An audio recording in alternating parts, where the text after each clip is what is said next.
Hi everyone, welcome to my tutor my study IQ। आज हम लोग एक नई सीरीज स्टार्ट करने वाले हैं पाइथन की। तो ये जो सीरीज है वो है पाइथन क्लास 12 CS कोड 083 के लिए। तो इस आज के लेसन में जो हम लोग पढ़ेंगे व्हाट इज फंक्शन। तो सबसे पहले देख लेते हैं फंक्शंस होता क्या। Functions is a block of code which only run when it is called. मतलब ये फंक्शन जो है एक ब्लॉक ऑफ कोड है और ये कोड तभी एग्जीक्यूट होगा जब हम इसको कॉल करेंगे। You can pass data known as parameters into a functions। यानी functions के अंदर जो है data and parameters आप पास कर सकते हैं। अब functions can return data as a result। यानी function जो भी है हमारा क्या रिटर्न करेगा, data रिटर्न करेगा as a result के फॉर्मेट में। अब functions के जो टाइप होते हैं, there are two types of functions in Python। First होता है user defined functions. User defined functions को हम लोग बोलते हैं कि जो यूजर स्पेसिफिक टास्क को परफॉर्म करता है तो उसको हम लोग बोलते हैं यूजर डिफाइंड फंक्शन। और दूसरा होता है हमारा बिल्ट इन फंक्शंस, जिसको प्री डिफाइंड फंक्शन बोलते हैं, जो कि हमारे पाइथन की लाइब्रेरी में क्या होती है, ऑलरेडी प्री डिफाइन होती है। ओके, तो अब हम लोग देखेंगे कैसे जो है हम लोग पाइथन में फंक्शंस को क्रिएट करते हैं। पाइथन की स्क्रीन पे हम लोग आ गए। यहाँ पे हम लोग फॉन्ट की साइज को बड़ा कर लेते हैं। तो सबसे पहले अगर हमको क्या करना है कि एक फंक्शन क्रिएट करना है, तो फंक्शन क्रिएट कर ले we need to use def function. तो यहाँ पे एक फंक्शन है डेफ, DEF। ये हमारा डेफ फंक्शन से हम लोग किसी भी फंक्शन को क्रिएट कर सकते हैं। इसके बाद आपके फंक्शंस का नाम क्या है, तो आप नाम रख सकते हैं myFun। तो ये हमारे फंक्शन हो गया। और फंक्शंस का जो नाम है एज अ वेरिएबल नेम जो भी आप डिफाइन कर देते हो वो आप दे सकते हैं फंक्शन के नाम में। फंक्शंस के नाम में ब्लैंक स्पेस नहीं होना चाहिए। और फंक्शंस के नाम के जस्ट बाद you have to use parenthesis, यानी आप ब्रैकेट लगाएंगे और यहाँ पे कोलन साइन लगाएंगे। तो इसका मतलब क्या हुआ, ये आपका जो है क्रिएट हो गया क्या, फंक्शंस, यानी फंक्शंस का नाम डिफाइन हो गया। तो यहाँ पे लिख सकते हैं डिफाइन फंक्शन डिफिनेशन, हम लिख सकते हैं यहाँ पे। तो इस तरह से हम लोग फंक्शन को डिफाइन कर सकते हैं।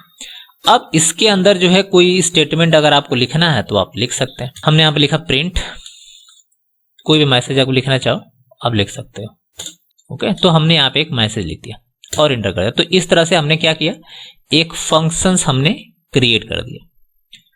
ओके, अब फंक्शन क्रिएट करने के बाद हमको फंक्शन को कॉल करना है, क्योंकि फंक्शन अगर क्रिएट हो गया तो उसको जब तक कॉल नहीं करेंगे तब तक वो प्रिंट नहीं होगा। ओके, तो उसको हम कॉल करेंगे। ठीक है, तो कॉल करने के लिए हम लोग क्या लिखते हैं, किसी भी फंक्शन को कॉल करने के लिए हम क्या यूज करते हैं, फंक्शन नेम विथ पैरेंथेसिस।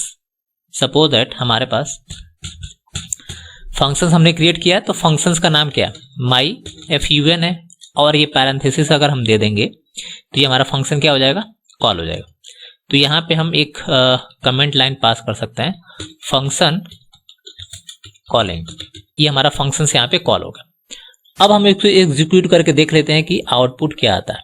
यहाँ पे देखिए आउटपुट हमारे पास ये दिख रहा है। ठीक है, हाय हाउ आर यू। यहाँ पे क्या हमने फंक्शन क्रिएट किया myFun के नाम से, और इसके अंदर हमने लिखा हुआ है हेलो हाउ आर यू। और हमने जब कॉल किया है इस फंक्शन को, तो इस फंक्शन के अंदर क्या है, ये वाली स्टेटमेंट है। तो ये वाली स्टेटमेंट जब कॉल हो गई तो वो क्या हो गई, प्रिंट होकर के हमारे स्क्रीन पे आ गई। ओके, तो दो चीजें आपको समझ में आ गई, फंक्शंस की डिफिनेशन, यानी फंक्शन को डिफाइन कैसे करते हैं। फंक्शन को डिफाइन करते हैं डेफ फंक्शन से, उसके बाद उसको कॉल किया जाता है इस फंक्शन के नाम से विथ पैरेंथेसिस से। ओके, नेक्स्ट जो हम लोग बात करते हैं example of function returns. Okay, तो फंक्शन रिटर्न क्या होता है पहले इसको हम लोग देख लेते हैं। फंक्शंस कॉलिंग हमने बता दिया। हाँ, अब यहाँ पे कुछ इंपॉर्टेंट चीजें आप डिस्कस कर लें पहले। The def keywords along with function name is used to define the functions।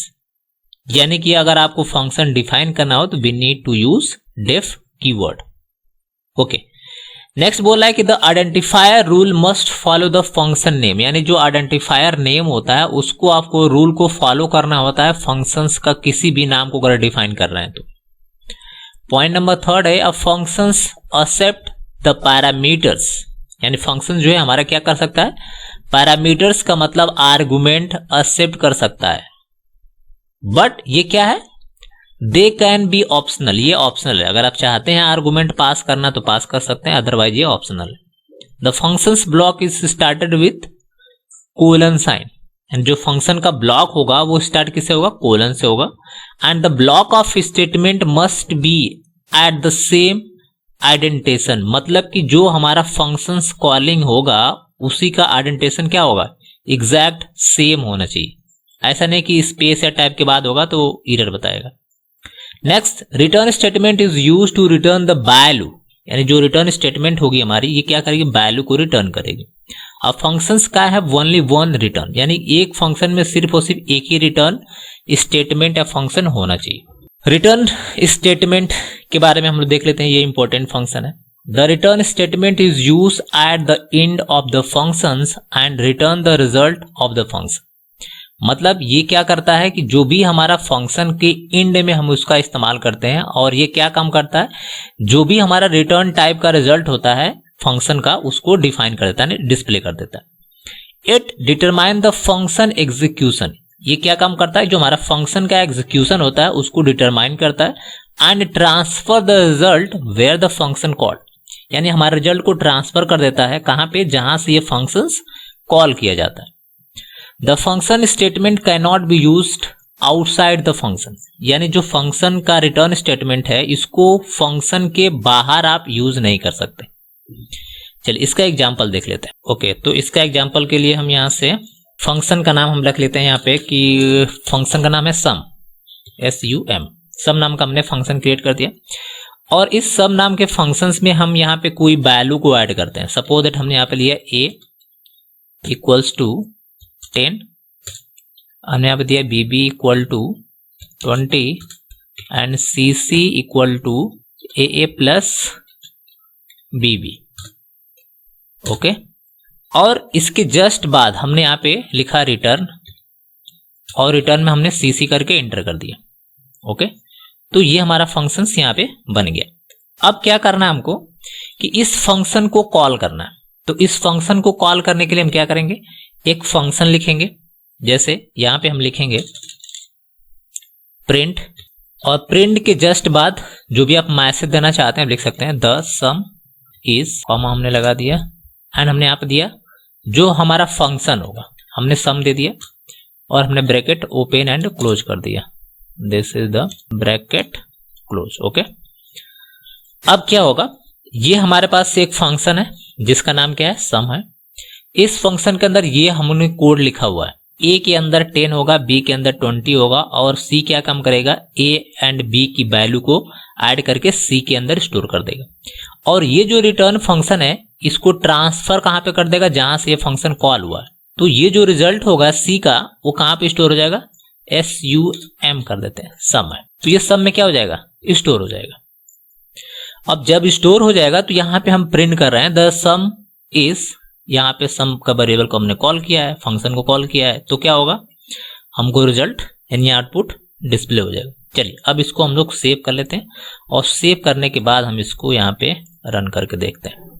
तो यहाँ पे हमारे पास आउटपुट आ गया कि द सम इज 30। नेक्स्ट क्या होगा, अगर हम इस स्टेटमेंट को यहाँ से हम हटा दें, रिटर्न को, क्या होगा, सपोज दैट हमने यहाँ पे सम को तो कॉल किया हुआ है, डिफाइन किया हुआ है, लेकिन ये रिटर्न स्टेटमेंट अगर नहीं होगा तो ये इसके अंदर क्या पास करेगा, क्या ट्रांसफर करेगा, कुछ नहीं पास करेगा।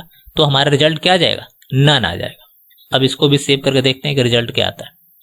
तो इसको हम लोग बोलेंगे function with no return value, यानी कि functions with no return type, मतलब इसमें कोई वैल्यू जो है हमारे पास रिटर्न नहीं हो रही है। ठीक है, यानी हमने एक ऐसा फंक्शन क्रिएट कर दिया जो विदाउट रिटर्न टाइप है, यानी विदाउट रिटर्न स्टेटमेंट। तो इसका आउटपुट क्या हो जाएगा, इसका आउटपुट हम लोग सेव करके अब रन करके देखते हैं। यहां पे देखिए आ रहा है नन। नन का मतलब क्या हुआ कि ये जो फंक्शन यहां से क्या हो रहा है, जब कॉल हो रहा है तो ये रिटर्न स्टेटमेंट जब नहीं है तो इसके अंदर क्या पास करेगा, नन। तो वही चीज यहां पे आ जाएगा रिजल्ट। ओके, तो ये functions with no return types का हो गया। नेक्स्ट हमारे पास एक फंक्शन है कि functions that accept a string as a argument, यानी एक ऐसा हम लोग फंक्शन क्रिएट करेंगे जिसमें क्या होगा, एक आर्गुमेंट हम पास करेंगे। आर्गुमेंट में कोई नंबर भी आप पास कर सकते हैं, आप चाहो तो कोई स्ट्रिंग पास कर सकते हैं, टेक्स्ट पास कर सकते हैं, ठीक है। आर्गुमेंट का मतलब होता है कि argument is a type of information pass into a function. एक टाइप की इंफॉर्मेशन होती है जो हम लोग फंक्शन के अंदर क्या करते हैं, पास करते हैं, ठीक है। तो चलिए हम लोग देख लेते हैं। तो हमारे पास एक फंक्शन है जिसका नाम हमने दे दिया fun, और इसके अंदर जो है सपोज दैट हमने यहाँ पे टाइप किया हुआ है प्रिंट, और प्रिंट में हम कुछ भी लिख सकते हैं। यहाँ पे डबल कोट्स में लिखा हाय, और सॉरी यहाँ पे हम एक आर्गुमेंट पास करना सबसे पहले। तो आर्गुमेंट का नाम हम देते हैं नेम, ठीक है, और वही आर्गुमेंट हम यहाँ पे दे देते हैं। मतलब ये जो फंक्शन के अंदर ये जो नेम है, this is called argument name. कभी भी आर्गुमेंट पास करते हैं तो पैरेंथेसिस के अंदर पास करते हैं, and then we have to use colon sign. हमने यहाँ पे प्रिंट फंक्शन में लिखा हुआ है हाय, उसके बाद हमने ये आर्गुमेंट को, ये जो आर्गुमेंट हमने नेम दिया वही नेम हमने यहाँ पे पास कर दिया। लेकिन ये जो नेम की जगह पे हम आर्गुमेंट कोई नाम का लेना चाहते हैं, नाम का मतलब कि हम कोई स्ट्रिंग लेना चाहते हैं, ओके। तो हम यहाँ पे एक स्ट्रिंग पास कर देते हैं। हमने फंक्शन अगर पास करना होगा तो उसके लिए फंक्शन का नाम लिखते हैं fun, एंड ब्रैकेट्स के अंदर जो स्ट्रिंग हमको पास करना है, सपोज दैट हमने लिखा राजू, ओके। तो क्या होगा, हमने यहाँ पे फंक्शंस का नाम दिया fun, और यहाँ पे हमने आर्गुमेंट पास किया नेम, और प्रिंट में हमने क्या लिखा हुआ है, हाय लिखा हुआ है, और यहाँ पे आर्गुमेंट है। तो जाहिर सी बात है कि जब प्रिंट होगा तो ये हाय तो मैसेज ऑलरेडी लिख करके आएगा, लेकिन इस नेम की जगह पे आर्गुमेंट हमने पास किया राजू, तो नेम की जगह पे क्या आ जाएगा, राजू आ जाएगा। चलिए इसको एग्जीक्यूट करके देखते हैं, ठीक है। तो यहाँ पे देखिए आउटपुट आ गया हाय राजू, ठीक। होप आपको समझ में आ गया होगा। वीडियो को पसंद हो तो लाइक सब्सक्राइब करना बिल्कुल नहीं भूलिए। Thanks, have a nice day.